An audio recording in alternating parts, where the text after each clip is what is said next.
Hello बेटा, hello, good evening all of you. आ जाइए सभी फटाफट से, आप लोग की बायोलॉजी की क्लास स्टार्ट हो गई है। 2 लेक्चर और बाकी हैं बेटा, जहां ये चैप्टर हमारा हो जाएगा खत्म। 2 लेक्चर में हम इस चैप्टर को कर देंगे खत्म, ठीक है। छोटे छोटे से टॉपिक उठाएंगे और बढ़िया से हम इस चैप्टर का समापन करेंगे। लगभग सब कुछ हमने इस चैप्टर में पढ़ा है, बस थोड़ा सा स्तन ग्रंथि के बारे में बताना रह गया, तो थोड़ी सी थ्योरीज की डिस्कस कर लेंगे। और साथ में आज हम पढ़ने वाले हैं अपरा यानी कि प्लेजेंटा का निर्माण। आप लोगों ने निषेचन पढ़ लिया, फर्टिलाइजेशन हम डिस्कस कर चुके हैं, अंतररोपण की प्रक्रिया पढ़ ली, इम्प्लांटेशन हम पढ़ चुके हैं।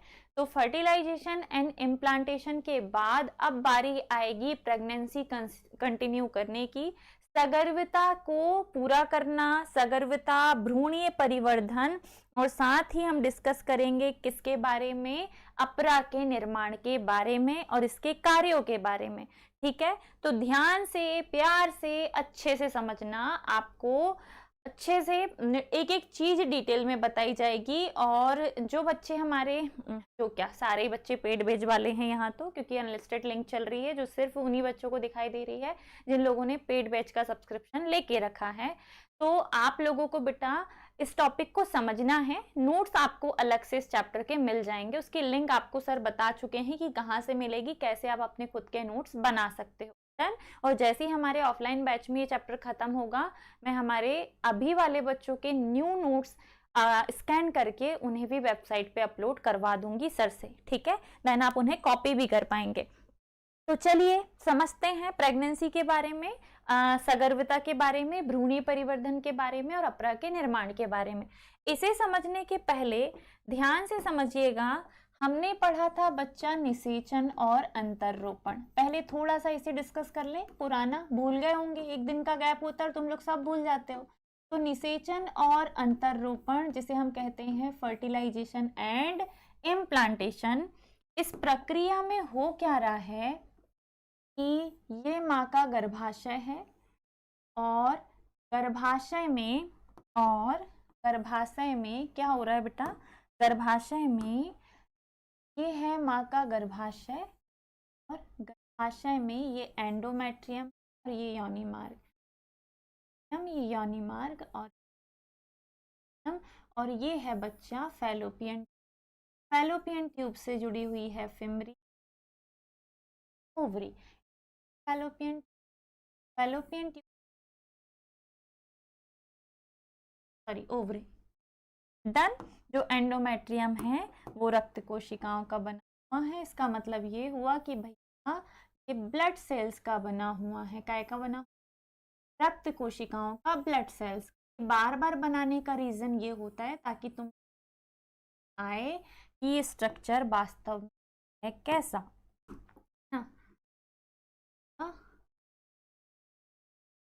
और इसके अंदर एंडोमेट्रियम।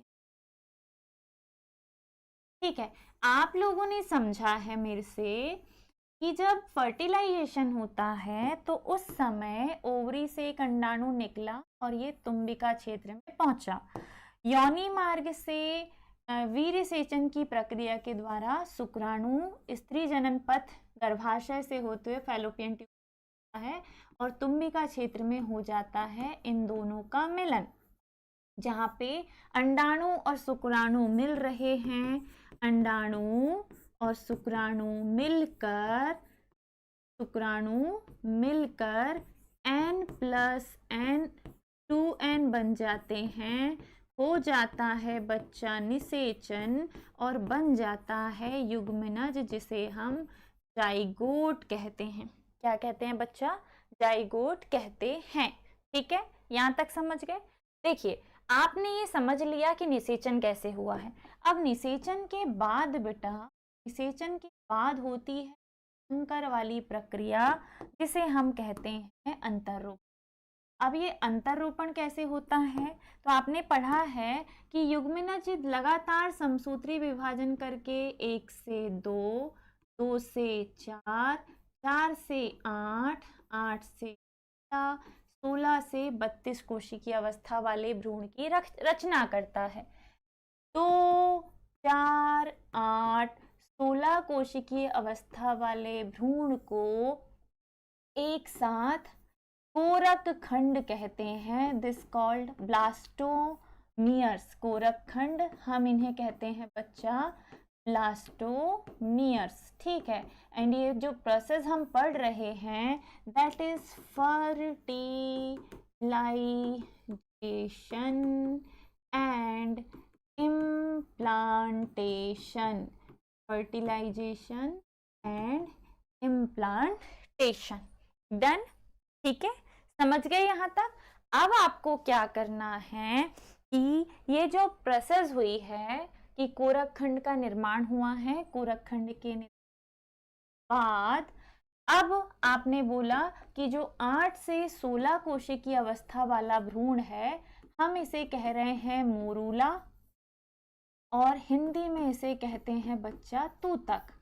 और जो 32 कोशिकीय अवस्था वाला भ्रूण बना है इसे कहा जाता है बच्चा कोरक, कोकर लिख दिया मैडम, कोरक पुटी। क्या कहते हैं इसे? कोरक पुटी। और कोरक पुटी को कहा जाता है बेटा ब्लास्टोसिस्ट। ब्लास्टोसिस्ट क्या कहते हैं इसे? ब्लास्टोसिस्ट कहते हैं, ठीक है। तो यहाँ तक हम आ गए हैं, यहाँ तक हम आ गए। हमने आपको बोला कि फर्टिलाइजेशन के बाद इम्प्लांटेशन हुआ है। जब इम्प्लांटेशन हुआ है तो 2, 4, 8, 16 कोशिकीय अवस्था में भ्रूण बना जिसे कोरक खंड ब्लास्टोमियर कहा। 8 से 16 कोशिकीय अवस्था में इसे ही हमने मोरूला या तूतक कहा और 32 कोशिकीय में इसी को कोरक पुटी या ब्लास्टोसिस्ट कहा है। अब ये जो 32 कोशिकीय अवस्था वाला भ्रूण है ये अपने चारों ओर एक लेयर बना लेगा। इस लेयर को कहा जाता है बेटा पोस्ट कोरक या ट्रोफोब्लास्ट। क्या कहते हैं? पोस्ट कोरक या ट्रोफोब्लास्ट। और जब ट्रोफोब्लास्ट बन जाता है तो अंतः स्तर धीरे धीरे करके इसे अपने अंदर समा लेता है और ये अंतः स्तर के अंदर धंस जाता है। इस प्रकार 32 कोशिकीय अवस्था के भ्रूण का गर्भाशय के अंतः स्तर में धंस जाना, अंतर्रोपण, एम्बेडेड हो जाना, धस जाना, अंतः स्थापित हो जाना, अंतर्रोपण, इम्प्लांटेशन कहलाता है। ये हमने इसके पिछले लेक्चर में पढ़ा है। तो मैडम आज इसका डिस्कशन क्यों? तो ये जो इम्प्लांटेशन हुआ है बेटा, अब इस इम्प्लांटेशन को थोड़ा सा और आगे बढ़ाते हैं। तो करना क्या है? तो मैडम थोड़ा सा डायग्राम इसका एनसीईआरटी की हेल्प से बनाएंगे क्योंकि मुझे एग्जैक्ट डायग्राम चाहिए, जो है एग्जैक्ट डायग्राम चाहिए। मैं चाहूँ तो बना बनाया डायग्राम ला सकती हूँ बेटा, बाकी टीचर्स करते हैं, बट उससे आपका कुछ फ़ायदा नहीं होगा, आप चीज़ें बनाना ही नहीं सीख पाओगे। और जब आपको ये बनाना ही नहीं आएगा तो फिर आप बायोलॉजी में स्कोरिंग कैसे करोगे बताओ, है ना? तो ज़रूरी क्या है कि आप भी मेरे साथ साथ डायग्राम्स को बनाना सीखें। और ये आप तभी सीख पाओगे जब आपकी खुद की मैडम सही से डायग्राम्स को बना के आपको एक्सप्लेन करेंगी, ठीक है। चलिए मेरे साथ साथ जुट जाइए आप भी।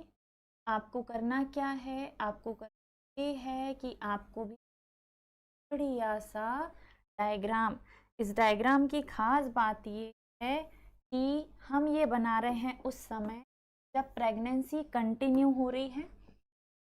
प्रेगनेंसी हो रही है मतलब हम पढ़ रहे हैं क्या? सगर्भता, भ्रूणीय परिवर्धन,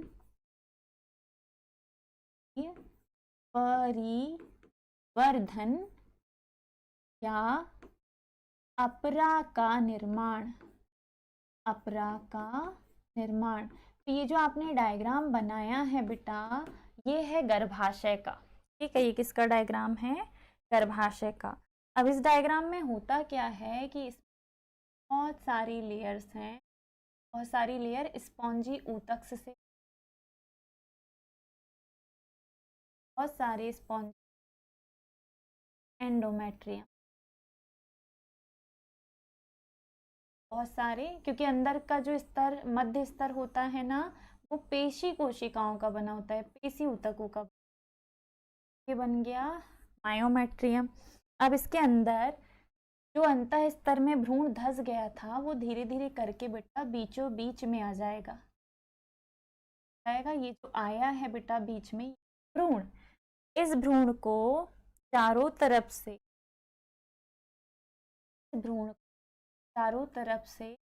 लेयर घेर लेगी। इस लेयर को कहा जाता है अपरा। अंतः स्तर वाली एक लेयर है जो चारों तरफ, इसे ही कहा जाता है बच्चा अपरा। ये जो बनी है ये क्या है? अपरा। मैडम अभी समझाएंगी इसे दूसरे डायग्राम से ये कैसे बनती है करके, ठीक है। अभी के लिए तो थोड़ा सा धैर्य रखो।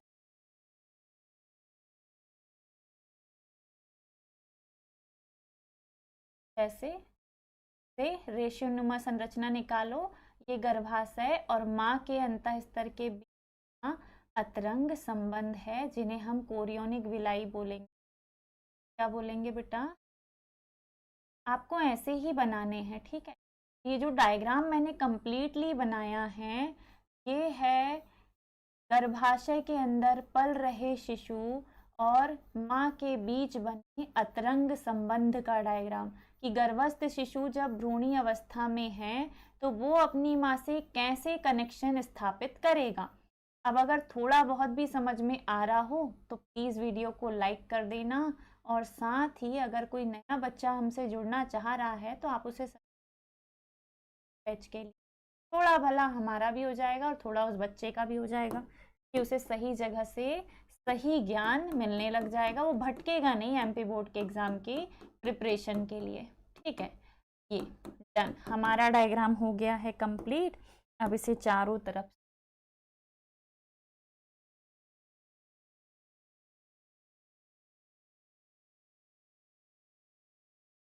वाह मैडम, इतने अच्छा से तो ये डायग्राम आज ऑफलाइन में भी नहीं बना पाई मैं क्योंकि दिक्कत है वहाँ पे, थोड़ा सा डिजिटल बोर्ड का अभाव है ऑफलाइन में, है ना, है। बट ठीक है, बन गया, बढ़िया बन गया। चलिए, डायग्राम तो एक नंबर बना है, ऐसे ही आप लोगों को बनाना है। अब ये समझिए कि हुआ क्या। गर्भाशय के अंदर जब अंतः स्तर में 32 कोशिकी अवस्था वाला भ्रूण ट्रोफोब्लास्ट के साथ आके धस गया, इम्प्लांट हो गया, तो धीरे धीरे करके ये खिसक के पहुंचा बीचों बीच में। धीरे धीरे करके ये खिसक के पहुंचा बीचों बीच में। फिर गर्भाशय का अंतः स्तर जो है इसे चारों तरफ से घेर लेता है, तो घेर लिया। गर्भाशय के अंतः स्तर और भ्रूण का जो ट्रोफोब्लास्ट बना था बेटा, भ्रूण के चारों ओर का आवरण, वो दोनों आपस में ऐसे जुड़ जाते हैं। कौन? गर्भाशय का अंतः स्तर एंडोमेट्रियम प्लस भ्रूण का ट्रोफोब्लास्ट, ये दोनों आपस में जुड़कर एक अतरंग संबंध बनाते हैं। इस अतरंग संबंध को कहा जाता है अंगुली नुमा प्रवर्ध। अंगुली नुमा प्रवर्ध, इंग्लिश में इसे कहते हैं बच्चा कोरियोनिक विलाई। ध्यान से समझिएगा, बड़े काम की बात हम बता रहे हैं आपको, कि जो माँ के गर्भाशय का अंतः स्तर है, अंतः स्तर और भ्रूण के चारों ओर का जो भ्रूण के चारों ओर का जो ट्रोफोब्लास्ट है, ये दोनों आपस में कनेक्ट होकर एक अतरंग संबंध बनाते हैं। इस अतरंग संबंध को कहा जाता है कोरियोनिक विलाई। ये जो ऐसा संबंध बना है कि ये रहा माँ के गर्भाशय के अंतः स्तर, ये रहा भ्रूण का ट्रोफोब्लास्ट, ये दोनों आपस में कुछ ऐसे जुड़ गए कि इन्हें अलग कर पाना अभी पॉसिबल नहीं, बिल्कुल जुड़ गए हैं ये आपस में। इन अंगुलीनुमा प्रवर्ध को, इस अतरंग संबंध को, ये अंतः स्तर, ये अंगुलीनुमा प्रवर्ध बन के जुड़ चुका है, इसे ही कहा जाता है बेटा कोरियोनिक विलाई। अब अंतः स्तर, कोरियोनिक विलाई, ये सब आपस में जुड़कर एक बढ़िया से आवरण का निर्माण कर रहे हैं। इस आवरण को ही कहा जाता है बेटा अपरा या प्लेजेंटा। अपरा या प्लेजेंटा जो है ये एक थैली है, एक आवरण है, एक सुरक्षित आवरण है जो कि बच्चे को सुरक्षा देगा, बच्चे को प्रोटेक्शन देगा, सुरक्षा देगा, उसकी बाहरी आघातों से, लगने वाली चोटों से, हर चीज से सुरक्षा करेगा।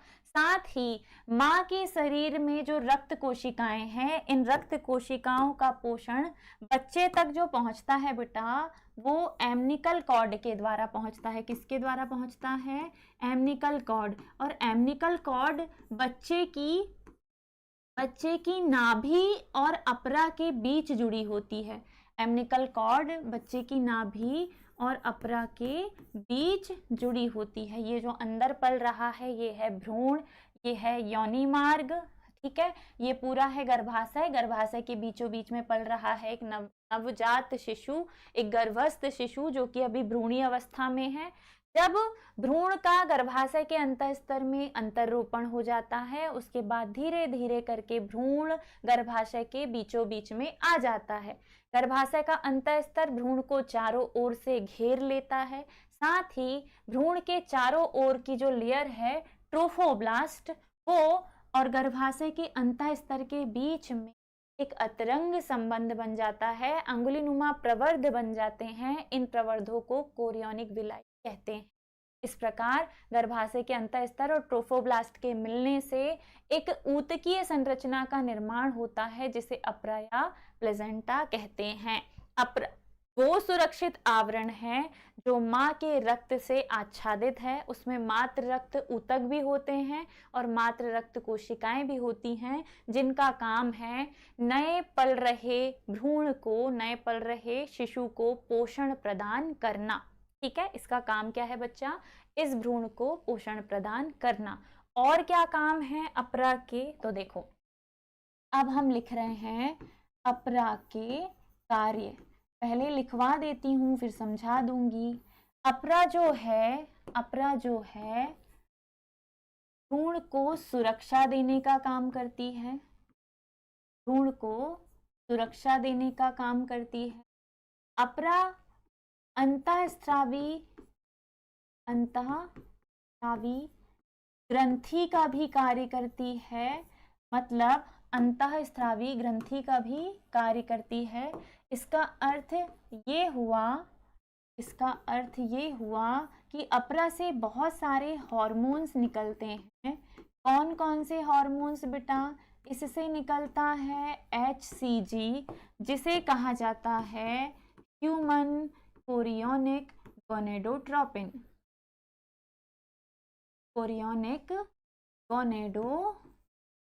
अरे यार, बार बार मिटाने में बहुत गुस्सा।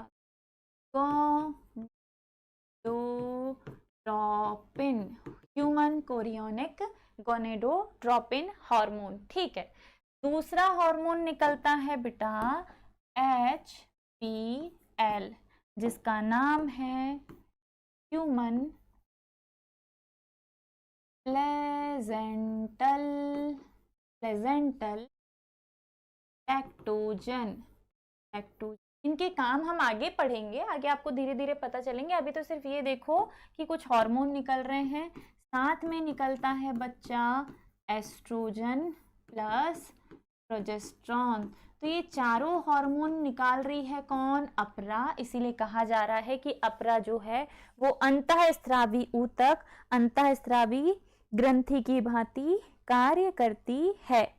ठीक है, डन? यहाँ तक समझ में आ गए? जो भी बच्चा लाइव इस समय इस क्लास को देख रहा है, कमेंट करके जरूर बताओ कि मैं मैम हूँ, मुझे दिखना चाहिए कि आप क्लास में हो, क्योंकि कुछ बच्चों को मैंने बोला है ये क्लास लगाने के लिए अभी। ठीक है, चलो अपरा के कार्य हम देख रहे हैं। अपरा के कुछ काम ऐसे हैं। अपरा भ्रूण को ऑक्सीजन और पोषण प्रदान करती है। ठीक है, अपरा जो है भ्रूण को सांस लेने के लिए ऑक्सीजन और जिंदा रहने के लिए पोषण भी प्रदान करती। ठीक है,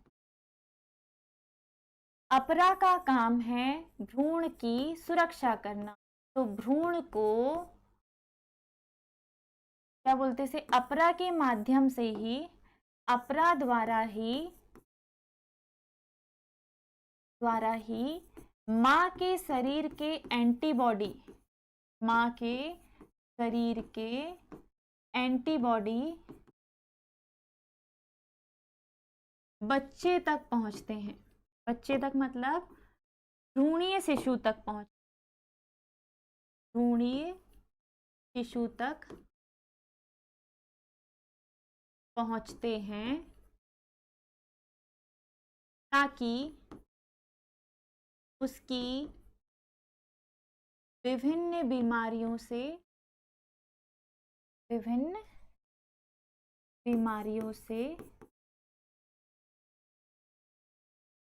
को उसको कर दो, ताकि उसको विभिन्न बीमारियों से सुरक्षा प्रदान की जा सके।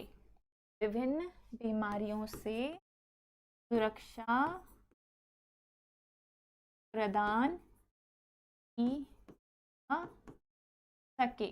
और क्या काम है अपरा का बेटा? तो एक और काम क्या है? भ्रूण के उत्सर्जी पदार्थ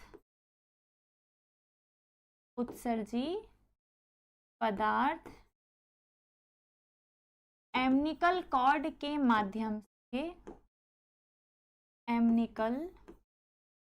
मतलब वही एम्निकल कॉर्ड, नाभिरज्जु, एम्निकल कॉर्ड को नाभिरज्जु कहते हैं, के माध्यम से अपरा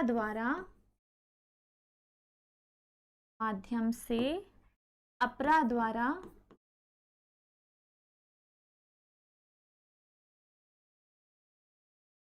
बाहर कर दिए जाते हैं। ठीक है, तो इस प्रकार अपरा के बेटा बहुत सारे काम हो गए। अपरा जो है वो बहुत सारे काम एक साथ कर रही है, ये बहुत सारे हार्मोन निकाल रही है, भ्रूण तक सभी आवश्यक पदार्थों को ले जा रही है और उससे बाहर लेके आ रही है। ये उत्सर्जी अपशिष्ट पदार्थों को बाहर निकालने का काम कर रही है, ऑक्सीजन और पोषण की आपूर्ति कर रही है और कार्बन डाइऑक्साइड और उत्सर्जी पदार्थों को बाहर कर रही है। साथ में अंतःस्रावी ऊतक का कार्य कर रही है, जिससे कि ह्यूमन कोरियोनिक गोनेडोट्रोपिन, मानव human placental lactogen, estrogen, progesterone जैसे हार्मोन इससे निकल रहे हैं। तो इस प्रकार अपरा जो है वो एक तरीके से बच्चे की सारी आवश्यकताओं की पूर्ति कर रही है। और प्रसव के बाद, प्रसव यानी कि पॉर्चुलेशन के बाद अपरा जो है वो आफ्टर बर्थ के रूप में बाहर हो जाती है। आफ्टर बर्थ के रूप में बाहर आ जाती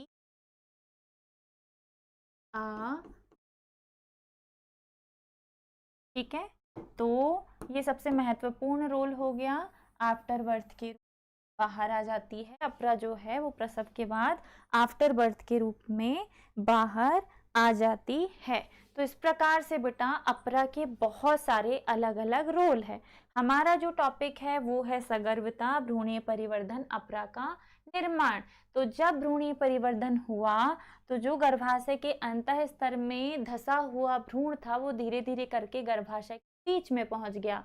भ्रूण के चारों ओर की ट्रोफोप्लास्ट लेयर और गर्भाशय के अंतः स्तर, ये रेड कलर का अंतः स्तर है, इसके बीच में एक अतरंग संबंध बन गया।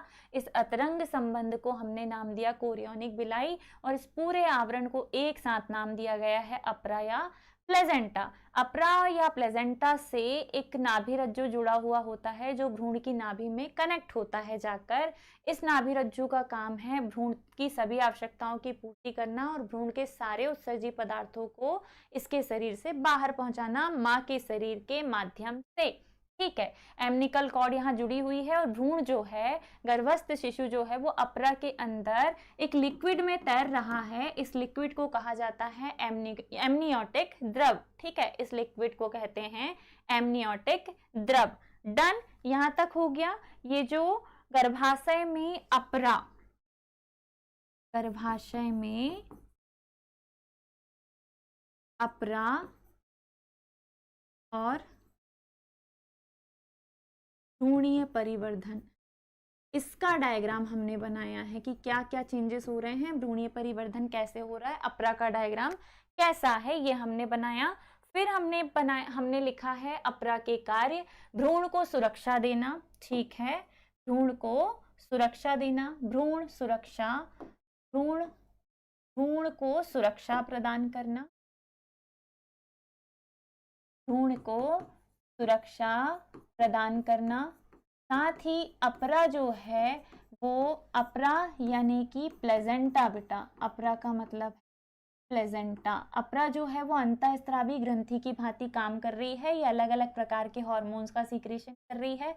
ह्यूमन प्लेजेंटल लैक्टोजन हार्मोन जो है ये इसलिए निकलता है गर्भावस्था के दौरान ताकि ये हार्मोन हमारी स्तन ग्रंथियों को मैसेज दे सके कि वो मिल्क फॉर्मेशन, दूध का निर्माण चालू कर दें, ताकि जब बच्चे का जन्म होगा तो तुरंत से उसे स्तनपान कराया जा सके, तुरंत से उसे मिल्क फीडिंग कराई जा सके, ठीक है। तो स्तन ग्रंथि को कौन बताएगा कि गर्भ में बच्चा पल रहा है भैया, तुम्हें मिल्क फॉर्मेशन करना है, ये हार्मोन निकालने का जिम्मा भी अपरा ने लेके रखा है। और अपरा ये हार्मोन निकाल रही है सिर्फ इसलिए ताकि स्तन ग्रंथियों तक मैसेज जाए कि भैया तुम्हें मिल्क फॉर्मेशन चालू करना है, ताकि जब बच्चे का जन्म हो तो हम उसे मिल्क फीड करा सकें। वो तुरंत तो खाना पीना खा नहीं सकेगा, जब तक अंदर था तब तक अपरा खुद उसका पालन पोषण कर रही थी, जब बाहर निकल गया तो कौन करेगा, जब बाहर निकल गया तो जो स्तन ग्रंथि उससे निकलने वाला दूध है उससे उसकी आवश्यकताओं की पूर्ति होगी, ठीक है। अब जो 32 कोशिकीय अवस्था वाला भ्रूण बना है बेटा, 32 कोशिकीय अवस्था वाला जो भ्रूण है इसमें 3 प्रकार की कोशिकाएं, 3 प्रकार की कोशिकाएं होती हैं। एक कोशिकाएं बाह्य स्तर का निर्माण करती है, एक कोशिका बनाती है मध्य स्तर, मध्य त्वचा का निर्माण करती है, और एक बनाती है अंतः स्तर, अंतः। 32 कोशिकीय अवस्था, देखो इसमें लिखा हुआ होगा कहीं ना कहीं, 32 कोशिकीय अवस्था, अंतरोपण के बाद जो भ्रूण बना है उसे कहा जाता है अंतर कोशिका समूह। ये बाह्य त्वचा, अंतः त्वचा और भीतरी स्तर, अंतस्त्वचा, मध्यजन स्तर, मीजोडर्म, ठीक है, एक्टोडर्म, एंडोडर्म और मीजोडर्म। तो तुम ये नाम याद रखो, एक्टोडर्म, एंडोडर्म और इसके बाद बनता है मीजोडर्म।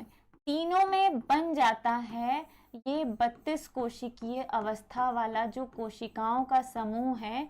इन कोशिकाओं से तीनों टाइप की कोशिकाएं बन जाती हैं। इस भ्रूण को कहा जाता है बेटा अंतर कोशिका समूह। इस भ्रूण को कहा जाता है अंतर का समूह। और इस अंतर कोशिका समूह में ना कुछ कोशिकाएं स्टेम सेल्स होती हैं, कुछ स्टेम सेल्स होती हैं, स्टेम कोशिकाएं होती हैं, जो स्टेम कोशिकाएं होती हैं जो शरीर के सभी स्टेम कोशिकाएं ये शिशु के शरीर के सभी अंगों का निर्माण करती, इनमें वो क्षमता है सभी अंगों का निर्माण करने की। इनमें शिशु के सभी अंगों का निर्माण करने की क्षमता होती, निर्माण करने की क्षमता, कैपेसिटी होती, ठीक है। तो जो अंतर कोशिका समूह 32 कोशिकीय अवस्था वाला भ्रूण जो बना है, इस भ्रूण में अंतर कोशिकाएं पाई जाती हैं। इन कोशिकाओं की खास बात ये है कि ये शिशु शरीर के सभी अंगों और ऊतकों को उत्पन्न करने की क्षमता रखती है, और ये आपको ऑब्जेक्टिव में पूछ सकता है। तो फाइनली हम आखिरी पड़ाव पे आ गए। आज हमने पढ़ा अपरा का निर्माण, प्लेजेंटा का निर्माण कैसे होता है, कोरियोनिक विलाई किसे कहते हैं, अपरा के काम क्या क्या हैं, अपरा कौन कौन से 4 हार्मोन निकालती है। तो अपरा बेटा HCH human chorionic gonadotropin HCG निकालती है, HPL निकालती है, एस्ट्रोजन निकालती है, एस्ट्रोजन निकालती है, और प्रोजेस्टेरॉन भी निकालती है। इस प्रकार से अपरा 4 प्रकार के विशेष हार्मोन्स का सीक्रेशन करती है। इसीलिए अपरा को कहा जाता है अंतःस्रावी ग्रंथि या अंतःस्रावी ऊतक का ये कार्य कर रही है। नाउ आज की क्लास को हम यही विराम देंगे। कोई अगर डाउट हो तो आप पूछ सकते हो, और अगर आप क्लास में रहोगे तो आप पूछ भी पाओगे, नहीं रहोगे बाद में रिकॉर्डेड देखोगे तो फिर मैं गारंटी नहीं देती कि आपको समझ में आ रहा है या नहीं। ठीक है, तो कल हम एक विशेष टॉपिक पढ़ेंगे जिसमें हम किसी न किसी बच्चे का जन्म करवाएंगे और मिठाई बांटेंगे। ठीक है, डन। तो आई होप सो आज की क्लास में आपको मजा आया होगा, अच्छे से आपने सिंसियरली पढ़ा है। पढ़ाई ऑलवेज बोरिंग होती है। अगर आप ये सोचे कि मैडम ता थिना दिन दा या आपको कोई जोक सुनाए या गाना गाए या जैसे भी बाकी कुछ टीचर्स ऐसे करते हैं ना, थोड़ा फनी वे में मजाक मस्ती सब चल रही है, मैं थोड़ी सीरियस हूँ बेटा। मेरे साथ दिक्कत ये कि मैं क्लास में आई तो मुझे बस पढ़ाना आता है और थोड़ा बहुत ज्ञान देना आता है, अदरवाइज इंटरटेनमेंट के नाम पे मैं जीरो हूँ। सर भले ही तुमको हंसाते रहते होंगे, थोड़ा बहुत फनी वे में पढ़ाते होंगे, बट मेरे साथ दिक्कत ये कि मैं थोड़ी सीरियस हूँ। चेहरा ही सीरियस है ना, थोड़ा सा सीरियस पैदा हो गए अपन। क्या है, घर में सबसे बड़े बच्चे हुए, और जो घर का सबसे बड़ा बच्चा होता है वो सबसे ज्यादा सिंसियर होता है, या तो सबसे ज्यादा सिंसियर होता है या सबसे ज्यादा नालायक होता है। तो अब आप सोच लो कि मैं किस कैटेगरी में हूँ। मैं अपने मुंह से अपनी बड़ाई नहीं करूंगी। ठीक है, चलिए बाय बाय बेटा, ऐसे ही जुड़े रहिए, पढ़ के आइएगा कल की क्लास में। कल हम इस चैप्टर को खत्म कर देंगे, कल है सैटरडे, चैप्टर भी खत्म हो जाएगा, फिर मंडे से एक नया अध्याय हमारा शुरू होगा। तो bye bye, take care, Radhe Radhe.